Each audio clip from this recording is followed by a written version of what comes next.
Da, primul pasaj nu prea l-am înțeles bine pentru că semnalul era, se dusese puțin. Da, am înțeles că e la fel ca la 440 și că posibil să fi fost umblat în el. Nu știu, pe mine, deci eu mă gândeam la ceva de genul, ceva rezistență, arsă sau ceva de genul ăsta. Nu știu dacă a fost umblat în el, în primul rând, pentru că este deschis la banda de 11 metri. Trebuie tăiat o diodă acolo și, de fapt, am și individuat-o repede, am văzut care e dioda tăiată. Dar nu văd de ce cineva ar încerca să-și regleze metru să arate mai mult, pentru că nu te ajută cu nimic, dimpotrivă, îți face numai probleme. Sunt curios, uite că mi-ai dat o idee, fără antenă să văd cum se prezintă, dacă stă tot așa, dar nu cred. Oricum, e o problemă destul de mică, nu e așa importantă, când voi avea timp la cineva, dar pentru mine e important să aibă niște recepție bună, să reușesc să mă mut în frecvențe fără să stau după ureche ca și cu Jackson-ul. Sunt destul de mulțumit de el, ce să zic. Da, haideți să vedem dacă m-a copiat Cristian, microfonul la tine. Da, Eduard, te-am copiat foarte bine. Ai fost constant, ai fost la 7, deci ai fost un Radio Super 5, Santiago 7, deci constant, n-ai mai urcat, n-ai mai coborât. În momentul de față eu tocmai înregistrez legătura cu tine și o să-ți o pun pe YouTube. Dacă vrei să-l auzi pe Mircea, intră pe YouTube și scrie 1 Sierra Alpha 125 și o să-ți apară din partea lui Cristian și o înregistrare, e vorba și de tine. Și o să te anunț eu prin Mircea când o să postez pe internet și înregistrarea cu tine. O voi pune exact pe indicativul tău pentru search. Microfonul la tine.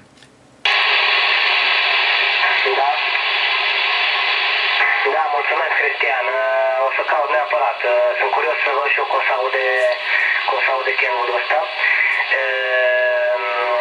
Ce să zic, aici la noi poate ați auzit și voi la televizor, a fost cu tremur destul de puternic azi noapte și au mai fost câteva mai micuțe așa în timpul zilei. De fapt nu câteva, au fost multe, pentru că eu sunt logat pe un site care trimite aproape în timp real e-mail-uri cu date despre magnitudine, locul epicentrului și așa mai departe, despre fiecare cutremur. Și peste 30 de e-mail-uri de azi dimineață până acum. A făcut daune destul de mari mai la nord, cam 200-300 de kilometri mai nord de noi, dar s-a simțit foarte tare și aici, ne-a sculat speriați azi noapte pe la 4, ora 5, ora României. A avut 5,9 grade, deci aproape 6 grade, destul de puternic. În nord s-a simțit un timp mai îndelungat, aproape 30 de secunde și a făcut daune destul de importante. Au fost și morți și feriți, din păcate. Și a mai fost unul acum, până la ora 3, tot așa de 5,2 sau 5,3. Chiar vorbeam cu Mircea acum un sfert de oră, el avea ceva de făcut, nu cred că e acum în momentul ăsta în radio. Și zicea că s-a simțit foarte tare și la el, se mișcau lustrele puternic, ferestrele zdrângăneau, în sfârșit, a fost un moment destul de urât. Nu prea am, deci eu sunt aici de 13-14 ani și nu am întâlnit cutremure puternice în Italia, foarte, foarte ușoare. Asta ar fi primul. Să sperăm că s-a terminat cu cutremurile în seara asta, să dorm și mai liniștit. Apropo, în România, cam de mult am mai fost un cutremur, e adevărat. Eu țin minte când eram mai mic, a fost în anii 89, parcă. Atunci un bloc vecin s-a dărâmat aproape complet peste garajul meu. Aveam o Dacie, mi-o aduc aminte și acum era verde, era destul de frumoasă la vremea aia. Avea până și roțile explodate de greutatea cărămizilor care căzuseră pe ea. Hai să vedem dacă mai recepționat, dacă mai ascultat la voi microfonul. Da, a fost un pic de QSB, dar te-am copiat în totalitate, deci, mă rog, de fapt o să te asculti singur pe YouTube. Da, păi nu știu, să-i dăm microfonul, poate vrea să-ți mai comunice ceva și prietenul.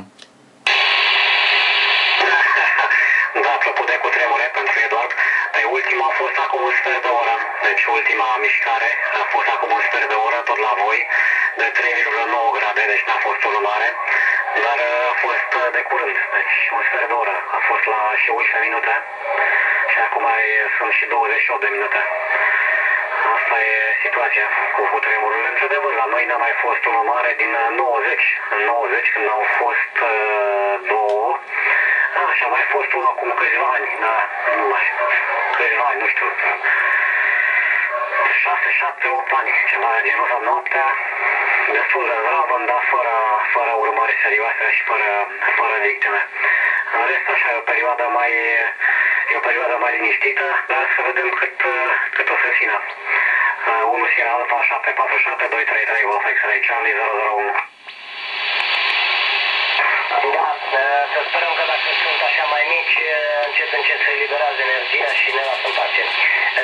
Am să te rog să mă scuzi, să-mi repeți încă o dată numele tău personal, pentru că și dățile trecute am avut cu SB și n-am reușit să te recepționez. Numele personal este Teodor. Teodor, Tango, Eco, Oscar, Delta, Oscar, Romeo, Teodor. Da, perfect, Teodor, așa îmi scriu numele vostru aici în logul meu de hârtie, ca să-l am amintire. Ce să vă spun, am cam epuizat subiectele, nu știu despre ce să mai vorbim. V-am spus ce antenă am, v-am spus ce aparat încerc să-mi cumpăr. Apropo, eu sunt din Târgoviște, originar Târgoviște, suntem la 80 de kilometri acolo. Merg în fiecare lună acasă, fiecare august, fiecare lună lui august. Abia aștept să mă întorc acasă, bineînțeles pentru sărbători, pentru că definitiv mi se pare foarte greu în momentul ăsta, cu toate că aici la noi se simte criza bine, nu mai e ce era în Italia, ne chinuim destul de mult pentru ziua de mâine, ce să zic, nu prea e de lucru, banii sunt puțini, s-au scumpit toate, de la benzină până la mâncare și așa mai departe. Eram învățat mai bine, în anii atunci, la începutul 2000, se stătea foarte bine aici, mai ales când erau lirele italiene, se câștiga bine, lucrurile erau mult mai ieftine și îți permiteai aproape orice. Acum, din păcate, trebuie să strângem și noi cureaua aici. Nu văd ce aș putea să fac în România, să mă întorc, chiar nu îmi dau seama. Știu atât că în luna lui august, când vin acolo, las foarte mulți bani și nu mă aleg cu absolut nimic. Cam asta e. Nu știu voi cum vă descurcați acolo, în București, poate că Bucureștiul e puțin altfel decât provincia, sunt bani mai mulți, nu știu, mai multe posibilități, probabil. Teodor, dacă m-ai copiat. Da, te-am copiat, doar din păcate nu prea sunt nici la noi posibilități și tot așa cu banii puțini de la un salariu la altul, îi întindem cum putem și ca să mai luăm câte ceva economie la sânge. Asta e, deci dacă înainte era rău, acum e și mai rău, ce pot să zic. Asta e situația. Nu avem ce facem, mergem înainte și sperăm să fie mai bine, că avem ce face, asta e la tine, Eduard. Bine, pe ce să vă spun, mulțumesc mult că ați răspuns la strigarea mea acolo în 355. Am să mă întorc să mai fac o strigare acolo, să vedem poate alte zone ale țării, dacă mă recepționează cineva. Deci aici am modulat 1 Sierra Alpha 747 Eduard Nord Italia Forli, în QSO cu 233 Charlie Tango 012 Cristian, că îi mulțumesc pentru filmatele care le-a pus pe YouTube, abia aștept să le văd, să le aud modulația.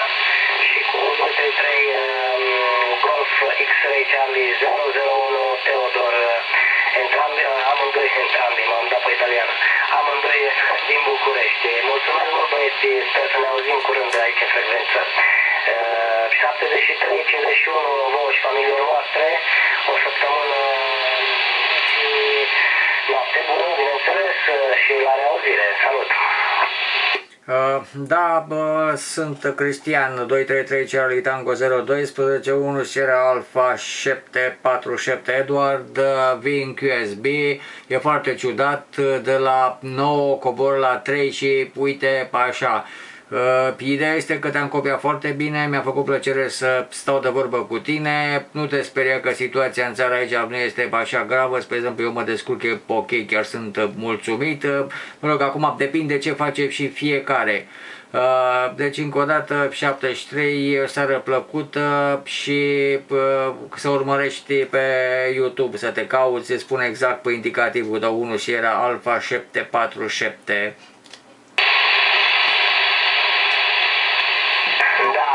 Și tu, spre final, aproape că nu te-am mai auzit.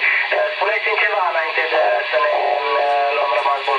E cineva dintre voi Sierra Papa pe forum acolo la Softpedia?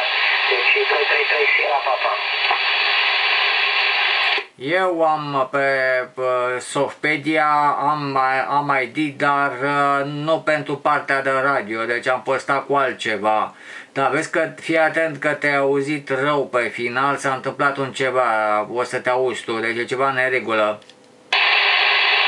Da, am înțeles că s-a întâmplat ceva în neregulă în bău, poate am apropiat gura de microfon sau nu știu, o să-mi spui tu acum după pasajul ăsta. Da, eu discut acolo când și când am timp despre radio, despre stații, special Infotrafic, dar sunt și câteva pagini dedicate legăturilor la distanță de X și aparatelor radiomotoriale.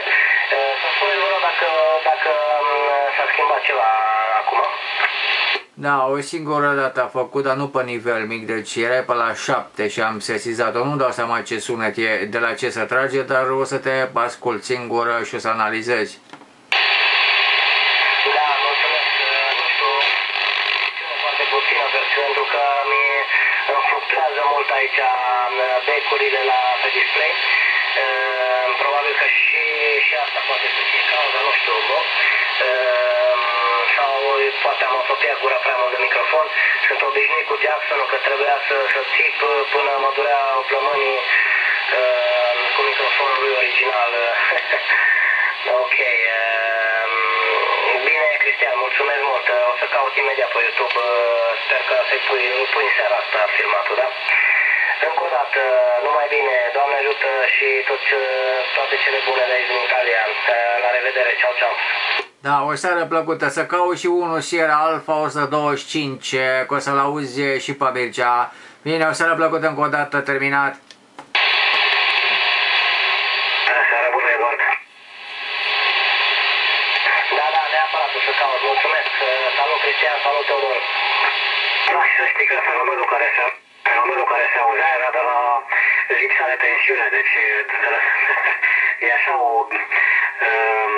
când la unele silabe care le rostești mai tare sau dacă te apropii mai tare de microfon, atunci puterea tinde să mai crească puțin și exact cum îți pâlpie ție lumina pe afișaj, așa se aude și pe modulație. Deci asta e problema. Când rezolvi cu sursa, o să meargă mai bine. Bine, toate bune acolo, o seară bună și la reauzire 1 și la Alpha 747 233 Golf X-Ray Charlie 001.